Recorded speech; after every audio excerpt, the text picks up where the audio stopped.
യൂട്യൂബിനകത്ത് content create ചെയ്തിട്ട് monetise ചെയ്ത് പൈസ ഉണ്ടാക്കുക എന്ന് പറയുന്നത് ഇനിയും അങ്ങോട്ട് അത്ര എളുപ്പമുള്ള പരിപാടി ആയിരിക്കില്ല. കുറച്ച് മാറ്റങ്ങൾ അതിനകത്ത് വന്നിട്ടുണ്ട്. നമ്മുടെ യൂട്യൂബിനകത്ത് മോണിറ്റൈസേഷൻ പോളിസിയുടെ ക്രൈറ്റീരിയ എന്ന് പറയുന്നത് 1000 സബ്സ്ക്രൈബേഴ്സും 4000 മണിക്കൂർ വാച്ച് ടൈമുമാണ്. അതിപ്പോൾ ഷോർട്ട് വീഡിയോ ഇടുന്നെങ്കിലും നിങ്ങൾ 1000 സബ്സ്ക്രൈബേഴ്സും അവിടെ 10 മില്യൺ വ്യൂസുമാണ് പറഞ്ഞിട്ടുള്ളത്.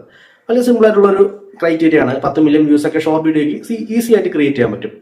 അപ്പോൾ ഈ അടുത്തിടെ ഒരു ചേഞ്ച് ഇതിനകത്ത് വന്നിട്ടുള്ളതെന്ന് വെച്ചാൽ നമ്മൾ ഇതിനകത്ത് ഫോട്ടോകൾ പോസ്റ്റ് ചെയ്യാൻ പറ്റും. നമ്മുടെ കമ്മ്യൂണിറ്റിയിൽ ഫോട്ടോകൾ പോസ്റ്റ് ചെയ്യാൻ പറ്റും. ആ ഫോട്ടോസ് ഷോർട്ട് വീഡിയോസിന്റെ സെക്ഷനിലേക്ക് കൂടി വരുന്ന ഒരു അപ്ഡേറ്റ് വന്നിട്ടുണ്ടായിരുന്നു. അപ്പോൾ നമ്മളിടുന്ന ഫോട്ടോകൾക്ക് ഷോർട്ട് വീഡിയോസ് കാണുന്നതിന്റെ കൂട്ടത്തിൽ തന്നെ ആ ഒരു ഫോട്ടോകൾക്ക് കൂടി വ്യൂസ് കിട്ടും. ആ വ്യൂസ് കൂടി ഒരു മോണിറ്റൈസേഷന് വേണ്ടി കൗണ്ട് ചെയ്യുമായിരുന്നു. അതായത് 10 മില്യൺ എത്താൻ വേണ്ടിയിട്ട് ഈ ഫോട്ടോകളുടെ വ്യൂസ് കൂടി കൗണ്ട് ചെയ്യുന്നൊരു സിസ്റ്റം ഉണ്ടായിരുന്നു.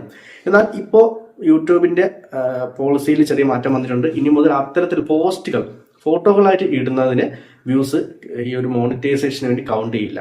ബാക്കി പോളിസി എല്ലാം പഴയ തന്നെയാണ്. അതുപോലെ തന്നെ ഈ പ്രൈവറ്റ് ആയിട്ട് വെച്ചിരിക്കുന്ന വീഡിയോ അപ്ലോഡ് ചെയ്തിട്ട് പബ്ലിക് ആക്കാതെ പ്രൈവറ്റ് ആയിട്ട് വെച്ചിരിക്കുന്നത്, അൺലിസ്റ്റഡ് ആയിട്ടുള്ളത്, അതുപോലെ ലൈവ് സ്ട്രീം ചെയ്തിട്ട് അത് പബ്ലിക് ആക്കാതെ അൺലിസ്റ്റഡ് ആയിട്ടുള്ളത്, അതുപോലെ തന്നെ അപ്ലോഡ് ചെയ്ത ശേഷം വ്യൂസ് കിട്ടി അതിനുശേഷം വീഡിയോ ഡിലീറ്റഡ് വീഡിയോസ്, ഇതിന്റെ ഒന്നും വാച്ച് ടൈം മോണിറ്റൈസേഷൻ ചെയ്യുന്നതിന് വേണ്ടിയിട്ട് കണക്കാക്കില്ല. അതിൽ കുറച്ചുള്ളത് അവർ കണക്കാക്കത്തുള്ളൂ. അപ്പോൾ ഇതാണ് പുതിയൊരു അപ്ഡേറ്റ്.